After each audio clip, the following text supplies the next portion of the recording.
have some time on your hands and you have a lot of extra painted paper or scrap paper, one thing that you can do is decorate it or glam it up a little bit. So in this container I have a little bit of white school glue, and I'm just going to add a tiny little bit of water just to loosen it up a bit. I'm going to take a big fat brush, stir it around, and Mod Podge works really well with this method, but you might not have Mod Podge in your classroom because it is kind of expensive. So brush on the glue, and you don't have to be perfect.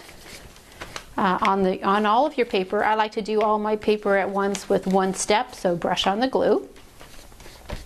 And it's going to curl and pucker. No big deal, because it'll settle down a little bit later. So I have my glue on, and then what you want to do is take some glitter. Now this is not the glitter I use in my classroom, I just happen to have this. And it's very fine glitter, but you can just sprinkle it on. Here's some light green. It helps to sprinkle on a color that closely resembles the color underneath, or else it doesn't really have a great effect. But this pink with the yellow looks pretty good. And I have this light blue with this beautiful aqua green, and it's going to look like a shimmering water. So this is on painted paper. Children painted this on sulfite paper, and then I just glammed it up. This was more matte or illustration paper, so it has a bit of a texture. And this is just some craft paper that I had on hand.